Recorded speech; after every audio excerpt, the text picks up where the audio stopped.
1939 সালের 16ই ডিসেম্বর এক ঐতিহাসিক মুহূর্তে ঢাকা ধ্বনি বিস্তার কেন্দ্র নামে বেতার সম্প্রচার শুরু হয় আমাদের দেশে। ঢাকার নাজিমউদ্দিন রোডে একটি ভাড়া বাড়িতে দুটি স্টুডিও নিয়ে সম্প্রচার কার্যক্রম শুরু হয়েছিল। এই অঞ্চলের সাংস্কৃতিক জীবনে সূচিত হল এক নতুন অধ্যায়। প্রাণ চাঞ্চল্যের বন্যা বয়ে গেল ঢাকা শহরে তথা সমগ্র বাংলায়। ইথারে ভেসে এলো ত্রিলোচন বন্দ্যোপাধ্যায়ের কণ্ঠ থেকে প্রথম ঘোষণা। সেদিনের সেই ঘোষণাটি ছিল অনেকটা এরকম: ঢাকা ধ্বনি বিস্তার কেন্দ্র। সেদিনের উৎসাহ উদ্দীপনাকে সঙ্গী করে এদেশের শিল্পী, বুদ্ধিজীবী, বরেণ্য সাংস্কৃতিক ব্যক্তিত্বদের হাত ধরে শুরু হয় বেতারের সামনের দিকে এগিয়ে চলা।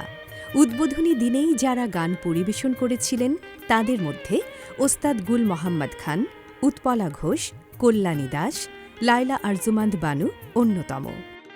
তুমি আমার সকাল বেলার নাজিমউদ্দিন রোডের ভাড়া বাড়ি থেকে 1960 সালে শাহবাগে নিজস্ব আঙিনায় বেতার তার নতুন অধ্যায় শুরু করে। কাল পরিক্রমায় সারা দেশে একে একে 14টি বেতার কেন্দ্র গড়ে ওঠে। 60-এর দশকের মধ্যে ঢাকা, চট্টগ্রাম, রাজশাহী, খুলনা, রংপুর ও সিলেট এই 6টি কেন্দ্র থেকে সম্প্রচার শুরু হয়। স্বাধীনতা পরবর্তী বেতার পরিবারে যুক্ত হয় বরিশাল, ঠাকুরগাঁও, কুমিল্লা, কক্সবাজার, রাঙামাটি, বান্দরবান, ময়মনসিংহ ও গোপালগঞ্জ কেন্দ্র। সেই শুরু থেকে অনুষ্ঠান ও সংবাদের মাধ্যমে তথ্য, বার্তা, দিক নির্দেশনা দিয়ে এসেছে বাংলাদেশ বেতার।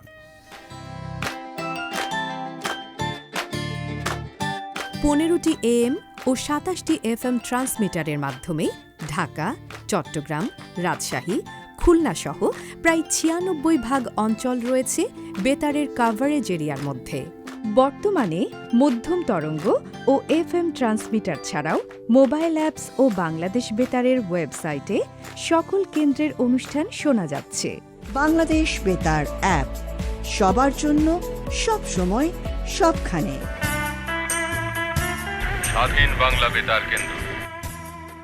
মহান মুক্তিযুদ্ধে বেতার কর্মীরা পালন করে এক ঐতিহাসিক গুরু দায়িত্ব। গড়ে ওঠে স্বাধীন বাংলা বেতার কেন্দ্র। মহান মুক্তিযুদ্ধে বীরত্বপূর্ণ অবদানের স্বীকৃতিস্বরূপ 2006 সালে স্বাধীনতা পুরস্কারে ভূষিত হয় বাংলাদেশ বেতার। 14টি বেতার কেন্দ্র ছাড়াও বাণিজ্যিক কার্যক্রম, ট্রান্সক্রিপশন সার্ভিস, বহির্বিশ্ব কার্যক্রম, কৃষি বিষয়ক কার্যক্রম এবং জনসংখ্যা, স্বাস্থ্য ও পুষ্টি সেল ইউনিট বিশেষায়িত অনুষ্ঠান প্রচার করে যাচ্ছে। আমরা যখন পথে নামবো তখন অবশ্যই ট্রাফিক আইন, ট্রাফিক সাইন এগুলো মেনেই পথ চলব। ট্রাফিক সম্প্রচার কার্যক্রম, ট্রাফিক আপডেট ও সচেতনতা নিয়ে শ্রোতাপ্রিয় অনুষ্ঠান প্রচার করছে।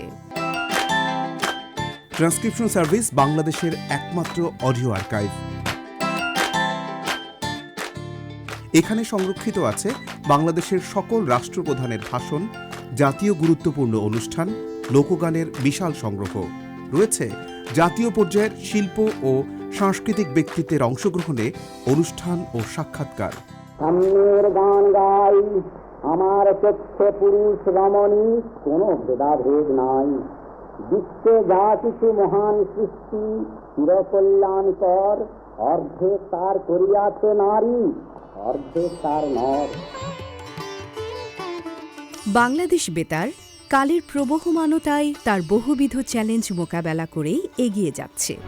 প্রাকৃতিক দুর্যোগ সহ যে কোনো দুঃসময়ে বেতার হয়ে ওঠে গণমানুষের বিশ্বস্ত সহচর। মহামারী কোভিড প্রতিরোধে অসামান্য অবদানের স্বীকৃতি হিসেবে বেতার অর্জন করেছে বেস্ট কোভিড-19 রেসপন্ডার অ্যাওয়ার্ড 2020। ছাত্র জনতার গণ অভ্যুত্থানের পটভূমিকায় বেতার তারুণ্য নির্ভর অনুষ্ঠান নির্মাণে ও প্রচারে ব্রতী হয়েছে। জুলাই আগস্টের আন্দোলনে শহীদদের স্মরণ করে আন্দোলনের যোদ্ধাদের নিয়ে বাংলাদেশ বেতারের সকল কেন্দ্র প্রচার করছে বিশেষ অনুষ্ঠান। বাংলাদেশ বেতার রংপুর কেন্দ্র প্রযোজিত জুলাই আন্দোলনের প্রথম শহীদ আবু সাঈদের বাবার কথা। আমার এই ছেলের দিক দেখেই শিক্ষা নেয়, যেন আমার ছেলে যেমন বুকপাতি দিয়ে আন্দোলনটা জোরদার করাইছে, জোরদার করার পরেই তো অন্য ছেলেরা ঝাঁপি পড়ে গেছে। এসব অনুষ্ঠানের মধ্যে রয়েছে জেগে উঠি একসাথে, অদম্য বীর, যারা এনেছে নতুন সূর্যোদয়, নির্ভীক বীরের স্মৃতি প্রভৃতি। আজকে জুলাই বিপ্লব বা জুলাই গণ অভ্যুত্থান নিয়ে মূলত আমরা আলোচনা করব যে বাংলাদেশ। এছাড়াও ঢাকা কেন্দ্রসহ সকল কেন্দ্র থেকে তরুণ প্রজন্মের ভাবনাকে গুরুত্ব দিয়ে প্রচার করা হচ্ছে বিভিন্ন অনুষ্ঠান। এবিইউ, এআইবিডি, ইউনিসেফ, মিনা অ্যাওয়ার্ড সহ ৫৮টি জাতীয় ও আন্তর্জাতিক সংস্থার বিভিন্ন নামিদামি পুরস্কারের গৌরব বহন করছে বেতার।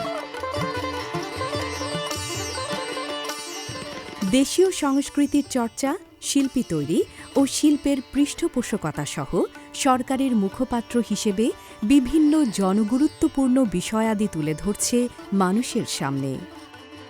১৯৩৯ সালের ডিসেম্বরে যাত্রা শুরু করে আজও অক্লান্ত পদচারণায় মুখরিত বেতার আঙিনা। তথ্য, শিক্ষা, বিনোদন এবং উদ্বুদ্ধকরণ এ মূল মন্ত্রে উজ্জীবিত প্রকৌশল, বার্তা, অনুষ্ঠান বিভাগের সকল বেতার কর্মীরা নিরলস কাজ করে যাচ্ছে।